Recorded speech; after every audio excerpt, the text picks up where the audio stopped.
Hello प्यारे बच्चों, देखिए आज 12th क्लास की फिजिक्स 9th चैप्टर और लेक्चर नंबर 32।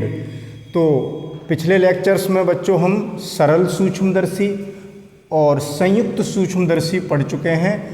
तो अब हम स्टार्ट करने जा रहे हैं दूरदर्शी, दैट इज टेलीस्कोप।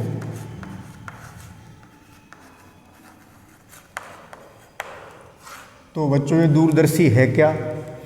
तो दूरदर्शी एक ऐसा प्रकाशिक यंत्र है जो बहुत दूर स्थित वस्तुओं को स्पष्ट देखने के काम में आती है। यहाँ मुझे लिखने की आवश्यकता नहीं है, दूरदर्शी नाम से ही पता लग रहा है दूर के दर्शन कराएगी। दूर की वस्तुएं जो हैं बहुत, क्योंकि जैसे जैसे वस्तु हमसे बहुत दूर होती जाती है दर्शन कोण छोटा होता जाता है और वस्तु बहुत छोटी दिखाई देती है। ये बात हम पिछले लेक्चर्स में डिस्कस कर चुके हैं। तो सबसे पहले समझते हैं कि दूरदर्शी कितने प्रकार के होते हैं, इनके टाइप्स की बात कर लेते हैं बच्चों, इसके प्रकार। तो दूरदर्शी बच्चों मेनली दो प्रकार के होंगे। पहला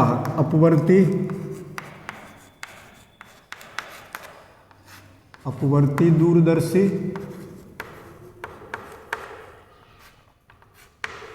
ठीक है, that is refracting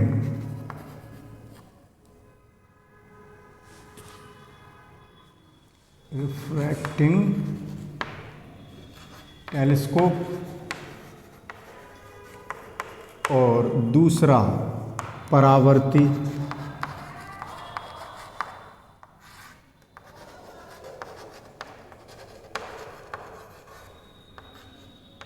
that is reflecting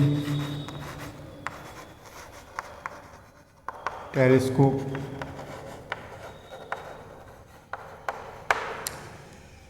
तो बच्चों इसमें अपवर्तन का प्रिंसिपल लग जाता है, इसमें परावर्तन का प्रिंसिपल लग जाता है। इन दोनों को आगे डिटेल में पढ़ेंगे। अभी हमने दो प्रकार के बताए।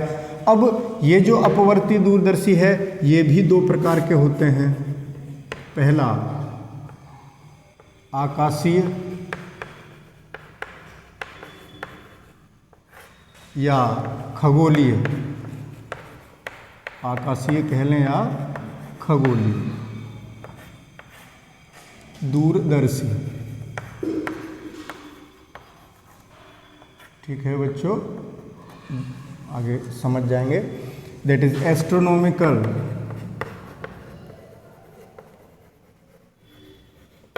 टेलीस्कोप।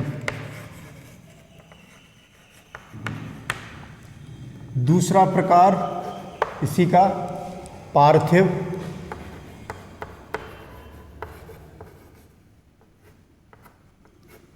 या भू दूरदर्शी, पार्थिव या भू दूरदर्शी, ठीक है बच्चों, पार्थिव या भू दूरदर्शी, टेरेस्ट्रियल टेलीस्कोप, ठीक है बच्चों। अब इनमें थोड़ा सा अंतर समझ लेते हैं, दोनों में अंतर। टेरेस्ट्रियल आर और रह गया बच्चों, यहाँ आर और है, आर आई, ठीक है। तो अपवर्ती दूरदर्शी, इसमें भी बच्चों जैसे हमने सूक्ष्मदर्शी पढ़ी थी उसमें एक अभिदृश्यक आया था और एक नेत्रिका आई थी, दो चीज़ें आई थी। इसमें भी होंगे दोनों चीज़, अभिदृश्यक और नेत्रिका। जो लेंस वस्तु की ओर रखा जाता है उसको अभिदृश्यक ऑब्जेक्टिव, और जो आँख की तरफ रखा जाता है उसको नेत्रिका या अभिनेत्र लेंस यानी आई पीस। ये उसमें भी आए थे, सूक्ष्मदर्शी में भी, यहाँ भी यही दोनों होंगे। तो इन दोनों में जो अंतर है वो समझ लें पहले, तब आगे डिटेल में चलेंगे। कि अपवर्ती दूरदर्शी में जो अभिदृश्यक है, किस में बच्चों? अपवर्ती में। अपवर्ती टाइप जो होगी उसमें दूरदर्शी उत्तल लेंसों से बना होगा।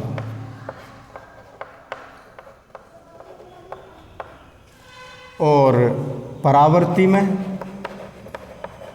इसमें लेंसों का प्रयोग करेंगे और परावर्ती में दर्पण का उपयोग किया जाता है। अवतल दर्पण, वो भी कैसा? अवतल दर्पण,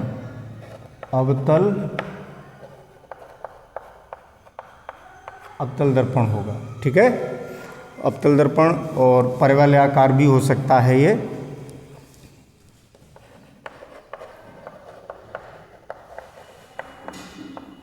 ये दोनों में मेन अंतर है। यहाँ लेंस प्रयुक्त होंगे किस अभिदृश्यक में, किस में? अपवर्ती में, और परावर्ती में दर्पण प्रयुक्त होंगे। ये अंतर है बच्चों। तो जब हम इसे पढ़ाएंगे तब आप देखेंगे इसमें समतल दर्पण भी प्रयुक्त किया जाएगा, यानी दर्पण अवतल तो मेन होगा ही, समतल दर्पण भी प्रयुक्त किया जाएगा, यानी इसमें दर्पणों का प्रयोग होगा और इसमें लेंस का प्रयोग होगा। तो ये इन दोनों में अंतर है बच्चों। तो दूरदर्शी क्या थी? दूर स्थित वस्तुओं का आँख के निकट प्रतिबिंब बना देती है। अब दूरदर्शी चाहे कोई सी हो, उसके सिद्धांत की बात करें, किस सिद्धांत पर कार्य करती है? सिद्धांत की बात करते हैं। देखो, दूर स्थित वस्तु है बच्चों, उसका हमारी आंख पर जो दर्शन कोण बन रहा है वो बहुत छोटा बनेगा, जिससे कि हमें वस्तु बहुत छोटी दिखेगी। दूरदर्शी क्या करेगी कि दूर स्थित वस्तु का प्रतिबिंब हमारी आंख के निकट बना देगी, और जब आंख के निकट आ जाएगा प्रतिबिंब तो दर्शन कोण बड़ा हो जाएगा, वस्तु बड़ी दिखाई देने लगेगी। यही सिद्धांत है दूरदर्शी का, चाहे वो अपवर्ती हो चाहे परावर्ती हो, यानी रिफ्रैक्टिंग टेलीस्कोप हो या रिफ्लेक्टिंग टेलीस्कोप हो, दोनों में यही प्रिंसिपल काम करेगा। वो मुझे यहाँ लिखने की आवश्यकता नहीं है। तो अब बच्चों हम स्टार्ट करते हैं खगोलीय दूरदर्शी। ठीक है, तो पहले इसका एक स्क्रीनशॉट ले लें आप लोग। हाँ, तो बच्चों अब हम पढ़ रहे हैं अपवर्तीय खगोलीय दूरदर्शी। देखें, खगोल आकाशीय, तो इस दूरदर्शी का कार्य क्या होगा? ये आकाश में बहुत दूर स्थित जो पिंड हैं, जैसे सूर्य, चंद्रमा, अन्य तारे, इन खगोलीय पिंडों को देखने के काम आती है अपवर्तीय खगोलीय दूरदर्शी। अपवर्ती दूरदर्शी बच्चों मैंने दो प्रकार की बताई थी अभी, एक खगोलीय और एक पार्थिव या भू दूरदर्शी। तो जो बच्चों दूसरे प्रकार की है वो नहीं पढ़नी है, हमें केवल खगोलीय दूरदर्शी पढ़नी है और एक परावर्ती दूरदर्शी पढ़नी है। तो अपवर्ती दूरदर्शी के मैंने दो प्रकार यहाँ लिखे थे। नंबर 1 क्या लिखा था बच्चों, आपके पास नोट होगा। पहली थी खगोलीय, तो ये आकाशीय पिंडों को देखने के काम आएगी। दूसरी पार्थिव या भू दूरदर्शी लिखी थी, वो पृथ्वी पर स्थित दूर, बहुत दूर स्थित, पृथ्वी पर ही बहुत दूरी पर स्थित वस्तुओं को देखने के काम आती है, वो पार्थिव दूरदर्शी होती है। तो let's start refracting astronomical telescope. तो बच्चों इसकी सबसे पहले रचना यानी संरचना की बात करते हैं, कैसे बनी होती है। तो बच्चों जैसा सूक्ष्मदर्शी में हमने पढ़ाया था कंपाउंड माइक्रोस्कोप में, ठीक उसी तरीके से स्ट्रक्चर यहाँ है। इसमें देखें, एक अधिक व्यास की नली होगी। इस नली के एक सिरे पर एक बड़े द्वारक का और बड़ी फोकस दूरी का एक लेंस लगा होगा, जिसको अभिदृश्यक कहेंगे। अभिदृश्यक यानी ऑब्जेक्टिव। इस नली के अंदर एक कम व्यास वाली एक नली और लगी होगी।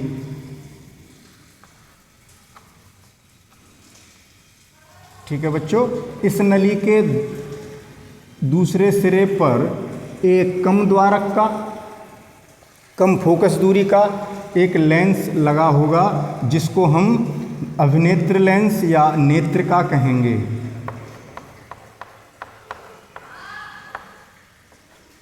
नेत्रिका दैट इज आई पीस,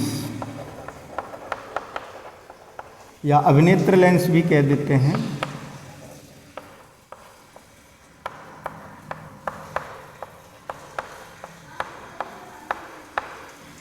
ठीक है बच्चों, तो ये L1 और ये L2, इस नली को इस बड़ी चौड़े व्यास वाली नली के अंदर आगे पीछे एक दंड चक्री व्यवस्था जो उसमें भी बताई थी रैक एंड पिनियन मेथड से आर क्या है यहाँ पर बच्चों, दंड चक्री व्यवस्था, सूक्ष्मदर्शी वाले में पढ़ चुके हैं, दंड चक्री व्यवस्था।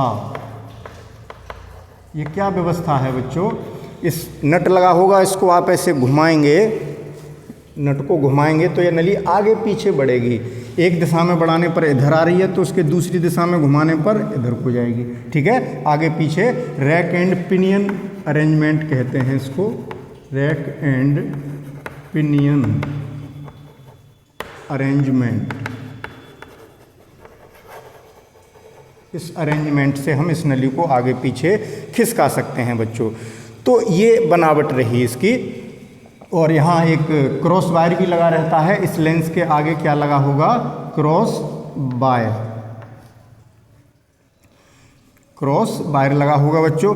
अब इस अभिदर्शक की फोकस दूरी में FO मानूं तो अभिनेत्र लेंस की फोकस दूरी FE मानूं तो बच्चों इसकी जो फोकल लेंथ है इससे अधिक होती है, द्वारक भी बड़ा, फोकस दूरी भी बड़ी, तो FO is greater than FE। लेकिन ये जो FO है वो इससे बहुत बड़ी होती है, इनमें अंतर काफ़ी ज़्यादा होता है।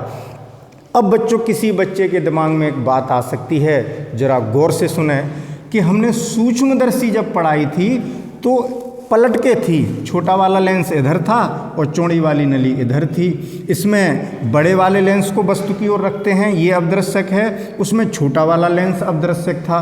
तो कोई बच्चा ये कह सकता है कि सर FO उसमें इसको पलट दें, इसको इधर कर दें, यानी नेत्र का कर दें वस्तु की ओर, और नेत्र फिर ये बन जाएगा नेत्र का, उसको पलट के लिख दें तो ये सूक्ष्मदर्शी हो जाएगा।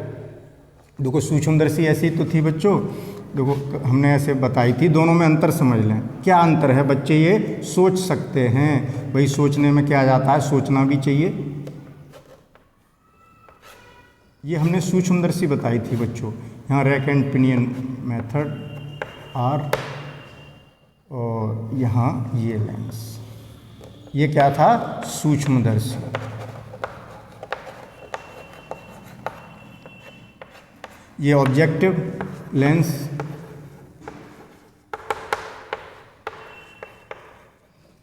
और ये आईपीस, ठीक है। तो इसमें ये FO और ये FE, ठीक है। तो इसमें अब जी देखो पलट के रख दें तो ऐसा ही तो हो गया। अब इसमें बड़े वाले की फोकस दूरी ज़्यादा थी, इसमें भी बड़े वाले की फोकस दूरी ज़्यादा है, इसमें छोटे वाले की फोकस दूरी ज़्यादा थी और कम थी, इसमें भी छोटे वाले की फोकस दूरी कम है। तो इधर से देखने लगें तो क्या ये दूरदर्शी बन जाएगा? नहीं बनेगा बच्चों, क्योंकि भले ही इसमें छोटे वाले लेंस की ही फोकस दूरी कम थी, इसमें भी कम है, तो पलट के देखने पर ये दूरदर्शी नहीं बन सकता। क्यों? क्योंकि FO और FE में जो अंतर था बच्चों वो बहुत कम था। FO व FE में अंतर, इनके मान में जो अंतर है वो कम था। अब उल्टा करने से अंतर थोड़ी बढ़ा लोगे। और इसमें FO और FE के मान में अंतर बहुत अधिक होता है, के मान में अंतर अधिक होता है। तो इसीलिए दूरदर्शी को पलटने पर सूक्ष्मदर्शी नहीं बन सकती, सूक्ष्मदर्शी को पलट के दूरदर्शी नहीं बन सकती, क्योंकि हम फोकस दूरियां कम ज़्यादा तो कर लेंगे लेकिन उनका अंतर को थोड़ी कर लेंगे। जैसे इसमें मान लो छोटे वाले की 35 थी और इसकी 40 थी उदाहरण के तौर पर, तो अंतर 5 का ही है, लेकिन यहाँ अंतर बहुत ज़्यादा होगा। अगर इसकी फोकस दूरी 50 है, ठीक है, या इसकी 35 है तो इसकी पता लग रही है 65 है, तो इसमें अंतर 30 का हो गया, यहाँ अंतर 5 का ही हुआ। तो इसमें अंतर अधिक होता है बच्चों। तो उलटने से खगोलीय दूरदर्शी सूक्ष्मदर्शी नहीं बन सकती, ये विशेष रूप से ध्यान रखना बच्चों, ठीक है। इसका भी एक स्क्रीनशॉट ले लें। तो बच्चों अब इसके एडजस्टमेंट पे चलते हैं, इसको कैसे एडजस्ट करेंगे, कैसे काम में लाएंगे इसको। एडजस्टमेंट,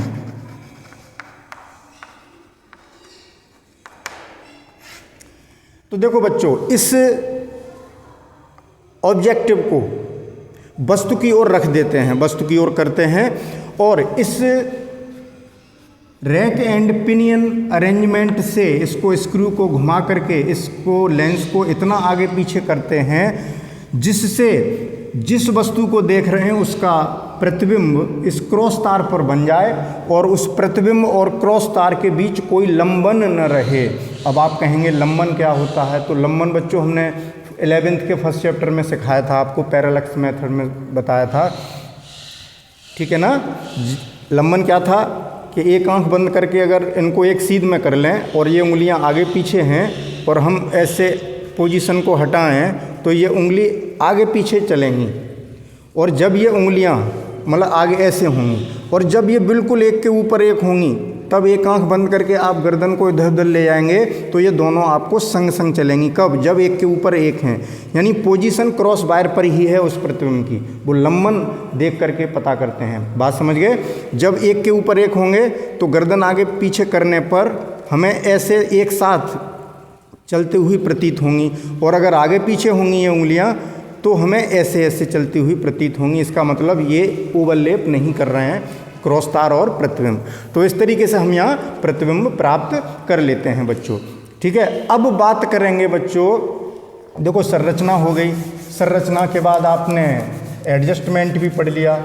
अब हम ये एक रे डायग्राम से ये देखेंगे कि प्रतिबिंब बनता कैसे है और इस दूरदर्शी की आवर्धन क्षमता कितनी होगी, इन चीज़ों को हम पढ़ रहे हैं।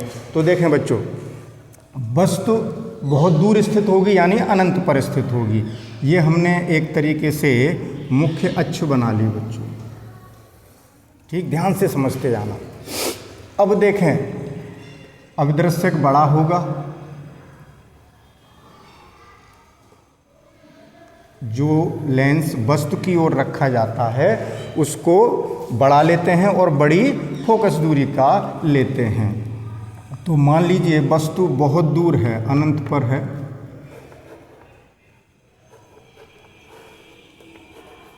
AB ये वस्तु है बच्चों, ठीक। तो अनंत पर जब वस्तु स्थित होती है तो आपने पीछे पढ़ा है उत्तल लेंस से विभिन्न स्थितियों में प्रतिबिंब का बनना सिखाया था। तो उसमें हमने ये बताया था, ये बच्चों ऑब्जेक्टिव लेंस है तो मैं इसके प्रकाशिक केंद्र को O नाम दे देता हूँ। ये कौन सा लेंस है बच्चों? ऑब्जेक्टिव, बाद में लिखेंगे जगह के हिसाब से।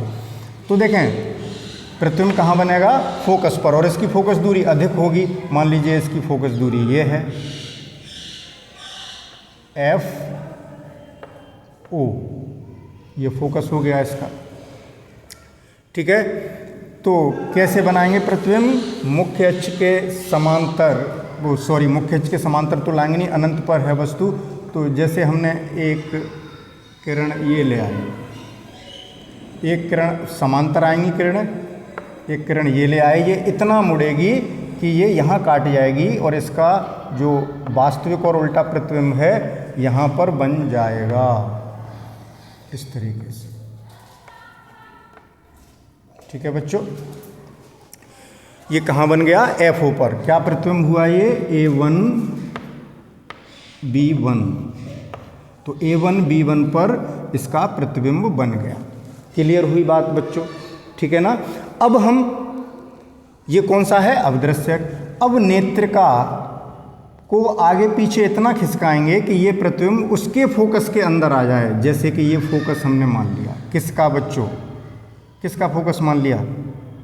ये किरणें ज़्यादा आगे बढ़ा दी हैं मैंने, कम कर लूँ जगह तो, या ऐसा करता हूँ यहाँ कर लेता हूँ लेंस, ठीक है, यहाँ बना लेता हूँ।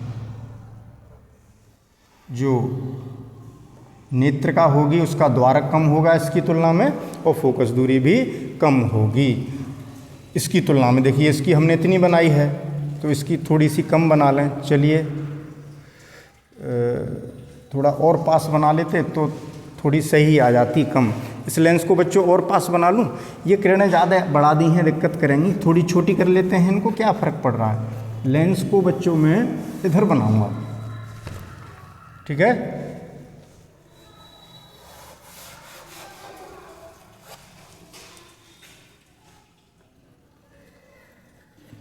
यहाँ बना लेता हूँ, ठीक। नेत्र का हो गई, तो इसका फोकस इसके फोकस के अंदर आ गई बच्चों ये, ठीक है। तो ये क्या हो गया,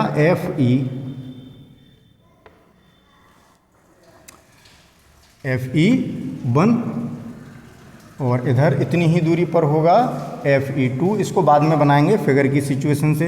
अब इस नेत्रिका के लिए ये जो प्रतिबिंब बना है A1 B1 वस्तु का कार्य करेगा, और ये लेंस इसका प्रतिबिंब कहाँ बनाएगा वो देखें। एक किरण मुख्य अक्ष के समांतर जो कि फोकस से जाएगी, बाद में ले जाएंगे, और एक किरण प्रकाशिक केंद्र से और वो सीधी निकल जाएगी, ठीक है।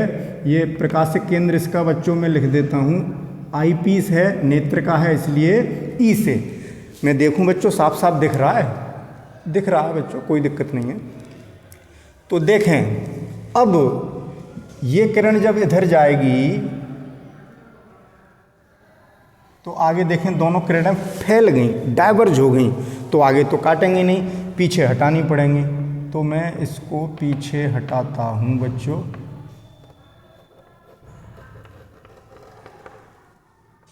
और ये कहीं भी काट सकती हैं, यहाँ भी, उससे आप बेफिक्र रहें। ये न सोचेंगे सर ने यहाँ काटी थी, इसके इधर यहीं, जहाँ आपकी किरण काट जाए वो उस पर डिपेंड करेगा कि ये फोकस के कितने अंदर है। फोकस से और प्रकाशिक केंद्र के बीच यहाँ भी हो सकती थी, यहाँ भी, अलग अलग स्थितियों में अलग अलग साइज के प्रतिबिंब बन जाएंगे। तो देखिए इस लाइन को पीछे हटाते हैं, ये पीछे ला रहे हैं स्ट्रेट, और ये यहाँ कट कर दें, यानी यहाँ पर प्रतिबिंब बन गया दिस।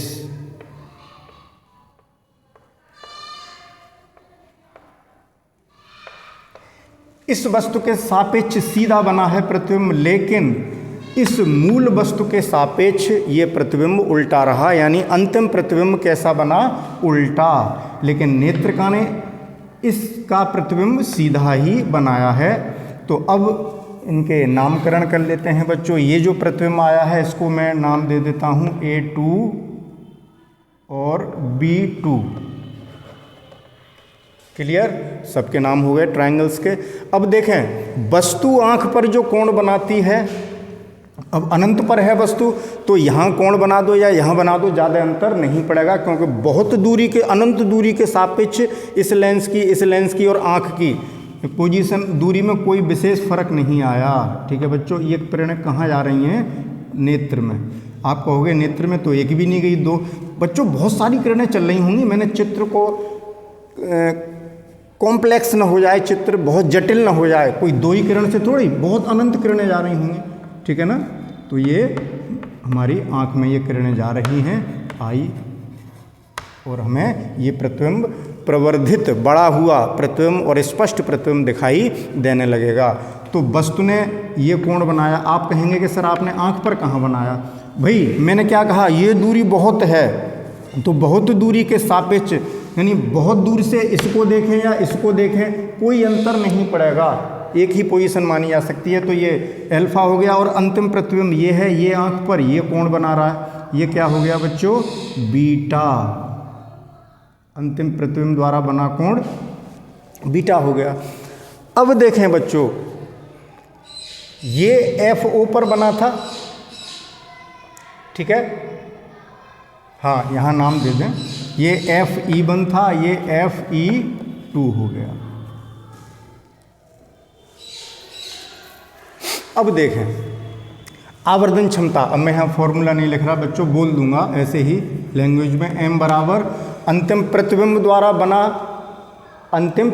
द्वारा बना दर्शन कोण, वो क्या है, बीटा बटे वस्तु द्वारा बना दर्शन कोण यानी अल्फा। ये आवर्धन क्षमता हो गई बच्चों। अब अल्फा और बीटा बहुत छोटे होंगे क्योंकि वस्तु बहुत दूर स्थित है। तो देखें बीटा का मान निकालिए। तो बीटा का मान निकालने के लिए अब देखें ये जो दूरी है, कहाँ गया,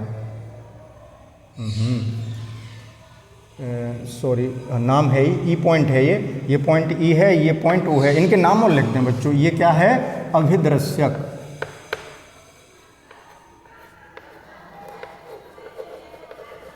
दैट इज ऑब्जेक्टिव। हमने कहा कि पहले फिगर बना लें, उसके बाद नाम लिख देंगे जहाँ जगह बचेगी। ये आई पीस या अभिनेत्र लेंस।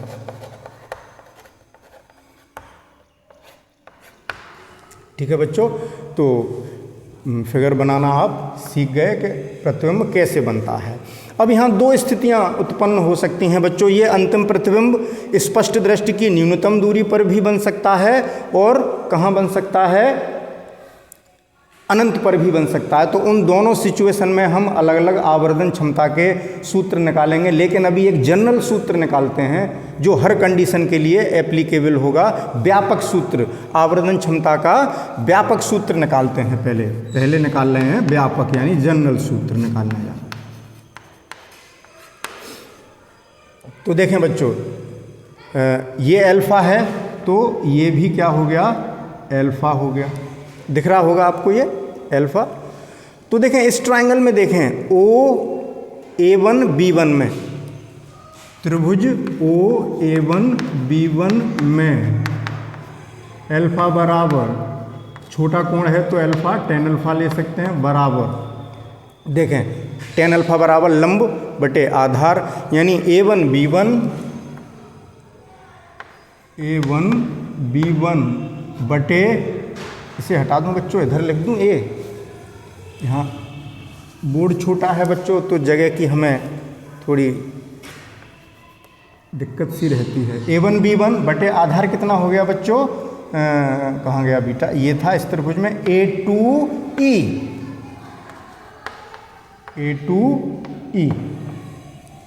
क्लियर, मान रख लें। A1 B1 तो A1 B1 है ही, कोई दिक्कत नहीं है। तो अल्फा बराबर कितना आ गया बच्चों, A1 B1 बटे A2E। A2E जो है वो नेत्रिका से दूरी है अंतिम प्रतिबिंब की, यानी VE। यही तो हुआ बच्चों, VE तो हुआ। और ये UE है, ये दूरी, इसके लिए ये प्रतिबिंब इसके लिए वस्तु का कार्य कर रहा है। तो यहाँ तक यहाँ बना दूँ, ये दूरी जो है ये दिस, ये है UE। और O से A1 जो प्रतिबिंब है, अनंत से जो किरणें आई थी वो फोकस पर ही बना था। तो फोकस, इसका फोकस और ये एक ही जगह हैं, तो ये दूरी यहाँ से यहाँ तक की कितनी है, FO। ये तो हमेशा फोकस पर ही बनेगा क्योंकि वस्तु अनंत पर है। बात समझ में आ गई।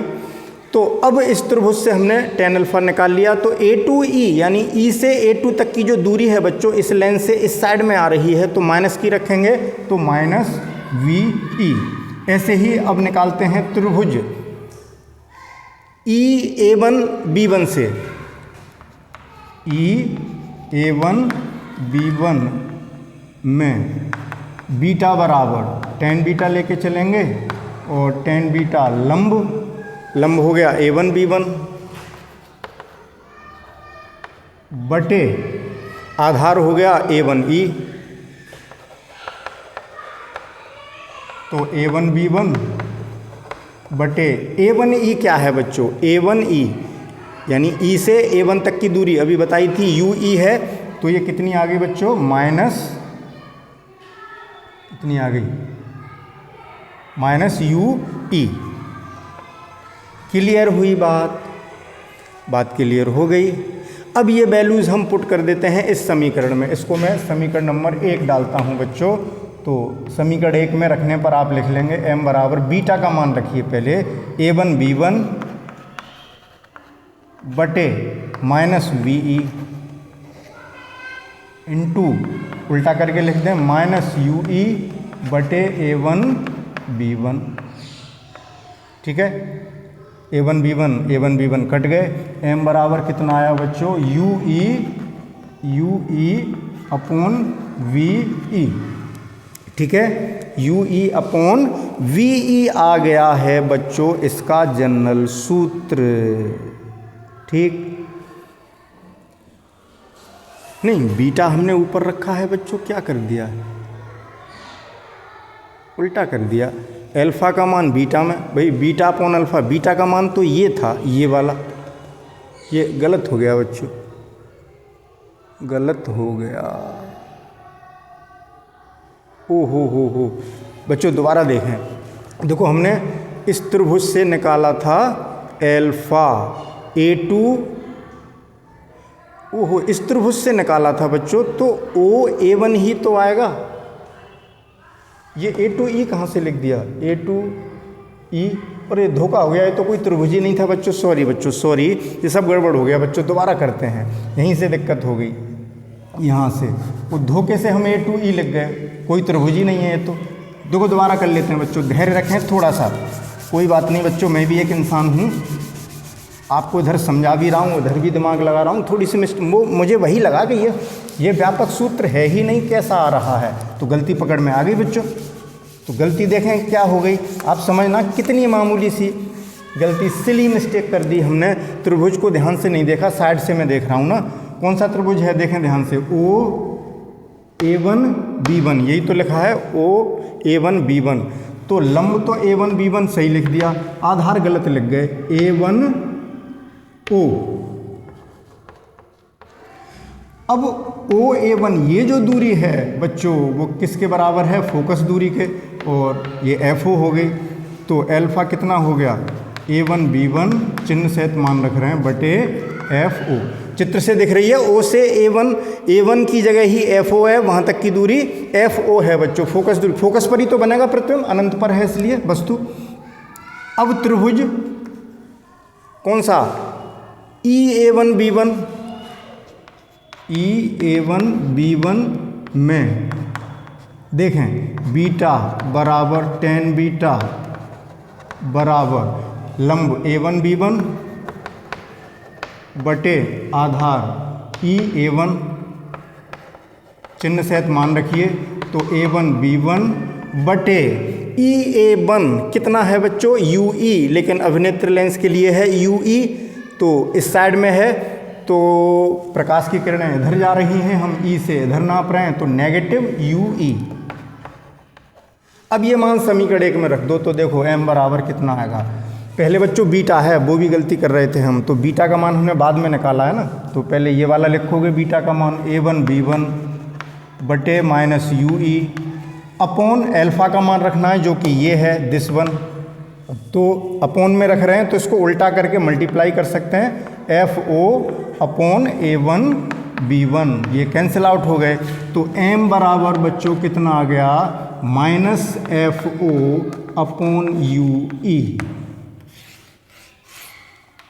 ठीक है, ये जनरल फॉर्मूला आ गया, व्यापक सूत्र है ये, ठीक है, जनरल फॉर्मूला।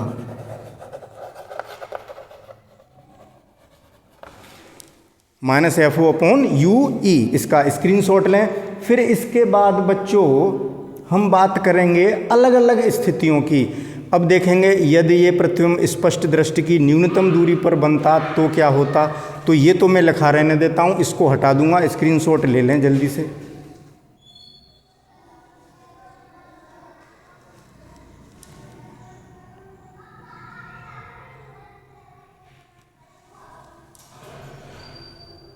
हाँ तो बच्चों अब चलते हैं अलग अलग स्थितियों में, ये जनरल सूत्र आ गया, इसको समीकरण नंबर 2 दे देता हूं मैं। अब केस फर्स्ट, पहली स्थिति में चलते हैं। जब अंतिम प्रतिबिंब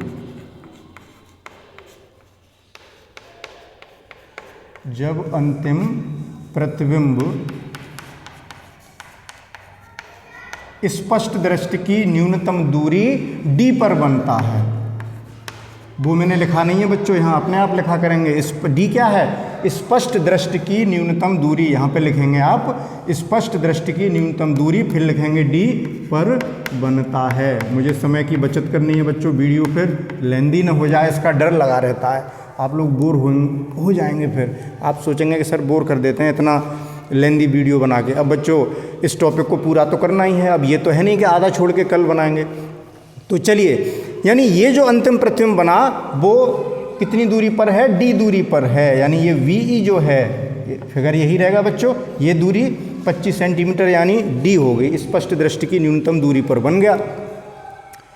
तो d पर बन गया है, तो अब इस स्थिति में इस नेत्र लेंस के लिए लेंस फॉर्मूला यूज करें, using lens formula 1/v minus 1/u बराबर 1/f। किसके लिए? नेत्रका के लिए।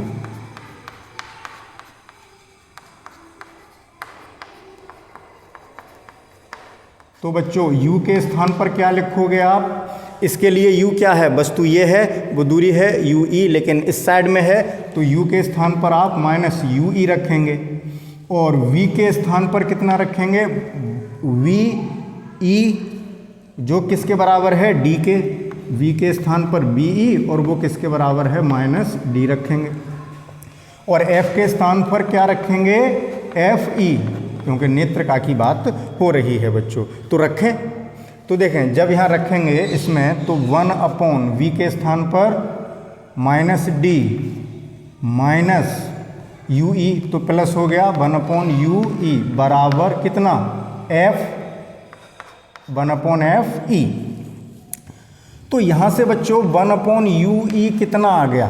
1/ue बराबर आ गया 1/d या 1/fe प्लस 1/d।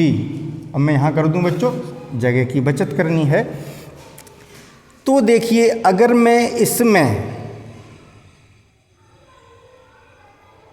क्या करूं? कुछ नहीं, 1/u का मान यहाँ रख देते हैं, क्या करेंगे? तो समीकरण 2 में रखने पर, तो यहाँ लिखेंगे आप समीकरण 2 में रखने पर। अगर हम बच्चों एक काम करें कि किससे मल्टीप्लाई कर लें? FO से, तो FO/FE हो जाएगा। वो भी काम कर सकते हैं, या मान रख रहे हो कुछ भी कर लो, एक ही बात है। इसी में किससे गुणा कर दें? FO से, तो ये पूरा टर्म मिल जाएगा, वही हमारा क्या हो जाएगा? M हो जाएगा। समीकरण 2 में तो रख ही रहे हैं, तो M बराबर, देखिए माइनस तो है ही FO और 1/ue की जगह 1/fe प्लस 1/d, यही तो आया, इनटू में हो गया। बात समझ में आ गई। अब मैं एक काम करता हूं कि 1/fe कॉमन ले लूं बच्चों, ठीक है, ये हटा दूं बच्चों, समीकरण नंबर 2 जगह मिल जाएगी मुझको। आपके पास तो नोट है ही, इधर लिख दूं समीकरण नंबर 2, छोटा सा ही, ये समीकरण नंबर 2 है, ठीक है। इसमें मान रख रहे हैं, तो m बराबर -FO/FE, मैंने 1/fe कॉमन लिया है बच्चों, तो यहाँ 1 रह गया, और 1/fe कॉमन लिया है तो इसमें भाग करोगे 1/fe का, तो वो चला जाएगा ऊपर, तो FE/d, ये आ गया। ये फॉर्मूला कब है? जब प्रतिबिंब कहाँ बनना है बच्चों? आप इसको आयत में बंद कर लेंगे, कर लेना, जगह थोड़ी कम है। ये इक्वेशन नंबर आ गई 3rd। ओके, बात समझ में आ गई। अब देखें, ये स्थिति कब है? जब अंतिम प्रतिबिंब स्पष्ट दृष्टि की न्यूनतम दूरी d पर बन रहा है, तो हमारा व्यंजक आवर्धन क्षमता के लिए इस शेप में होगा। अब इस स्थिति में बच्चों जो दूरदर्शी की लंबाई होगी वो कितनी होगी? लेंथ, यहाँ लिख दूं, लेंथ ऑफ टेलीस्कोप। लंबाई कौन सी लंबाई मानी जाती है बच्चों? दोनों लेंसों के बीच की दूरी को ही हम दूरदर्शी की लंबाई कहते हैं। तो अब देखें, इस समय आपको क्या नज़ारा दिख रहा है? इस स्थिति में आपको दूरदर्शी की लंबाई कितनी? अब देखें, ये दूरी d है, लेकिन इस दूरी का हमें कुछ पता नहीं है, हमें एक ये दूरी पता है, तो FO+UE होगी, FO+, अब UE का मान आप नेगेटिव नहीं रखेंगे, लंबाई निकालना है, जोड़ रहे हैं। ये नहीं कि 10 यहाँ तक है और -4 ऐसे करो तो 6 हो गई, ऐसे थोड़ी 10 और 4 14 होंगे। तो यहाँ ऐसे कर लो, मोड लगा लो। UE वैसे नेगेटिव है लेकिन आप ऐसे लिखेंगे, लेंथ ऑफ टेलीस्कोप कितनी होगी, FO plus mode of UE। बच्चों समझ गए, बात समझ में आ गई? तो देखें, इस जनरल सूत्र को तो हम ऐसे ही बना रहने देते हैं, ठीक है। इसका स्क्रीनशॉट लीजिए, क्योंकि अब के सेकंड जब अंतिम प्रतिबिंब अनंत पर बनता है, कहाँ बनता है बच्चों, के सेकंड में यहाँ मैं अनंत लिख देता हूँ। मैं अनंत लिख नहीं रहा, जगह कम है, मैं बना देता हूँ ऐसे, आप हिंदी में लिखेंगे अनंत पर बनता है। तो यूज़ यही करेंगे, जनरल सूत्र हमारा ये है तो इसको नहीं हटा रहे हम, इस फिगर को हमें चेंज करना होगा। अब देख लें अनंत पर कब बनेगा, पहले समझ लें। देखो वस्तु अनंत पर थी, इस लेंस ने यानी अभिदृश्यक ने, इस लेंस ने इस वस्तु का उल्टा सीधा उल्टा वास्तविक और छोटा प्रतिबिंब कहाँ बना दिया, इसके फोकस पर यानी FO पर। अब इसका अंतिम प्रतिबिंब अनंत पर बनना है तो वो तभी संभव है कि जब इस नेत्रिका को हम इतना खिसकाएं जिससे कि इसका फोकस यहीं आ जाए, यानी इसका फोकस भी वहीं। तो तीनों चीज़ यहीं हो गई, इसका फोकस भी और इसका फोकस भी। इसका प्रथम फोकस, इसका द्वितीय फोकस है, ये FO2 है, वैसे ये इसका FO2 ही तो है बच्चों इसका फोकस। तो ये दोनों फोकस एक ही जगह हो जाए, यानी इसके फोकस पर तो बनेगी ही और वो प्रतिबिंब इसके फोकस पर आ जाए, तो यानी ये कह सकते हैं कि वस्तु फोकस पर स्थित हो गई इस लेंस के लिए। तो किरणें मुख्य अक्ष के समांतर हो जाएंगी। अभी बना देता हूँ चित्र को हटा के, दोबारा नहीं बनाएंगे, इसी में करेक्शन कर देंगे बच्चों, इससे समझने में आसानी होगी। तो पहले ये हटा दें, स्क्रीनशॉट ले लें। तो बच्चों अभिदृश्यक ने अनंत पर स्थित वस्तु का प्रतिबिंब के सेकंड पढ़ रहे हैं अब, जब अंतिम प्रतिबिंब अनंत पर बनता है। कब बनेगा, ये व्यापक सूत्र मैंने हटाया नहीं है बच्चों, क्योंकि इसी से ही निकालेंगे। तो इतना तो उसमें भी था कि अनंत पर जो वस्तु रखी थी उसका अभिदृश्यक ने अपने फोकस पर बना दिया प्रतिबिंब। यहाँ बन गया, साफ साफ कर दें थोड़ा सा, उसी फिगर में से मैंने उस पोर्शन को हटा दिया है, नेत्रिका को। अब क्या करेंगे, नेत्रिका को इतना आगे पीछे खिसकाएंगे बच्चों, नेत्रिका को इतना आगे पीछे खिसकाएंगे कि ये जो प्रतिबिंब इससे बना था वो इसके लिए वस्तु का कार्य कर रहा है, वो इसके फोकस पर भी आ जाए। तो यानी इसका फोकस ये FE1, तो ये AB है, प्रतिबिंब कहाँ पर है, इसके फोकस पर, और इसके भी फोकस पर है। तो अब इतनी ही दूरी फोकस की इधर, एक किरण मुख्य अक्ष के समांतर ले गए, सीधी निकल गई, वो प्रकाशिक केंद्र से ले गए, एक किरण मुख्य अक्ष के समांतर ले गए। इसको कहाँ से गुजारेंगे, इसके द्वितीय फोकस से FE2 से। तो ये ऐसे ले जाएंगे आप, तो बिल्कुल समांतर हो गई, तो आगे नहीं काट रही बच्चों, मतलब समांतर हैं तो कहाँ काटेंगी, ये मान के चलेंगे। कहाँ काटेंगी बच्चों, कहाँ काटेंगी, इनको पीछे हटा दीजिए, कहाँ काटेंगी, अनंत पर। तो इस स्थिति में बच्चों जो UE था, ये UE, ये इसकी फोकस दूरी हो गई, FE हो गया,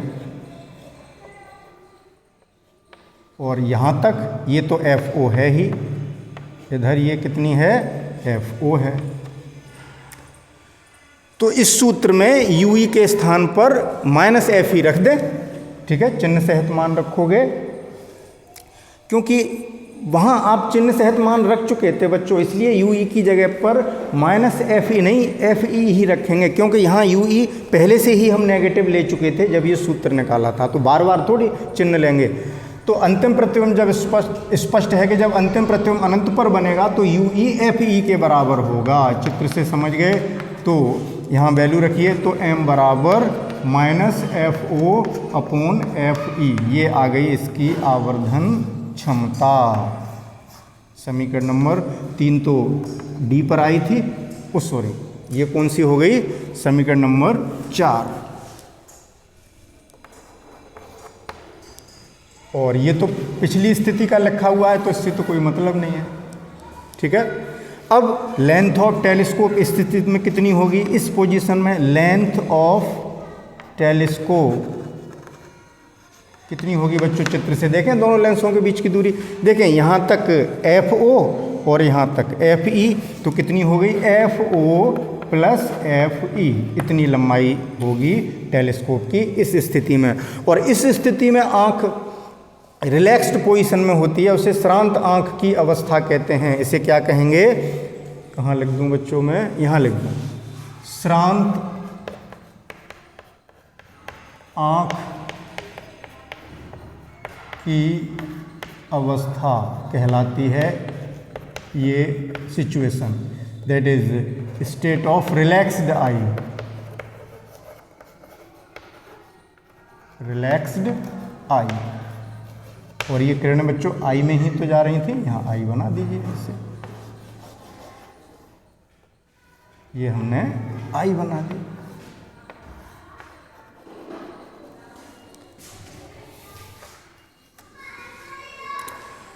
तो ये रहा बच्चों अपवर्तीय खगोलीय दूरदर्शी का कॉन्सेप्ट, उसकी रचना पढ़ ली हमने, दूरदर्शी और इस सूक्ष्मदर्शी में अंतर क्या था वो पढ़ लिया, फोकस दूरियों में इसमें ज़्यादा अंतर था, उसमें कम अंतर था। एक जनरल आवर्धन क्षमता का सूत्र निकाल लिया और दोनों भिन्न भिन्न स्थितियों में भी हमने आवर्धन क्षमता का सूत्र निकाल लिया। तो बच्चों अपवर्ती टाइप की खगोलीय दूरदर्शी हो गई। अब अगले लेक्चर में हम पढ़ेंगे परावर्ती दूरदर्शी। कौन सी? परावर्ती दूरदर्शी, रिफ्लेक्टिंग टेलीस्कोप।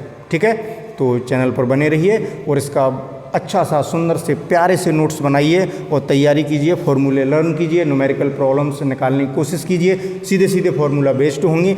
एक बात का ध्यान रखेंगे बच्चों, ये जो व्यंजक आ रहे हैं आवर्धन क्षमता के लिए, ध्यान से सुने, इनमें हम सभी वैल्यूज़ को चिन्ह सहित प्रयुक्त कर चुके हैं, इसलिए वहाँ साइन नहीं देखेंगे। जो भी डाटा है यू जैसे 20 है तो प्लस का ही रख देंगे, ये नहीं कि माइनस में लगा दो, माइनस में पहले ही लगा दिया। ये सूत्र ही चिन्ह सहित लगा के प्राप्त किए हैं, इसलिए वहाँ केवल अंकित मान रखे जाएंगे और आपका आंसर बिल्कुल मैच कर जाएगा। ये बात आप विशेष रूप से ध्यान रखेंगे। बच्चों मैं ये देख लूँ कि वीडियो कितना लेंदी हो गया। हाँ तो बच्चों आज के लेक्चर को यहीं समाप्त करते हैं क्योंकि वीडियो बहुत लेंदी हो रहा है। लेकिन बच्चों अभी इतना काम कर लेना और अभी इससे जुड़ी हुई कुछ विशेष बातें, दूरदर्शी खगोलीय दूरदर्शी से जुड़ी हुई कुछ विशेष बातें, एक दो न्यूमेरिकल हम करेंगे कल के लेक्चर में, उसके बाद पढ़ेंगे परावर्ती दूरदर्शी। इससे जुड़ी हुई कुछ छोटी छोटी चीज़ें हैं जो आपको पता होनी चाहिए, आपके संज्ञान में होनी चाहिए। ठीक है, बड़ा आनंद आएगा कल के लेक्चर में, बहुत बढ़िया बढ़िया बातें बताऊंगा मैं दूरदर्शी से रिलेटेड, तो कल का वीडियो देखना न भूलें। ओके, मिलते हैं कल, तब तक थैंक यू फॉर वॉचिंग।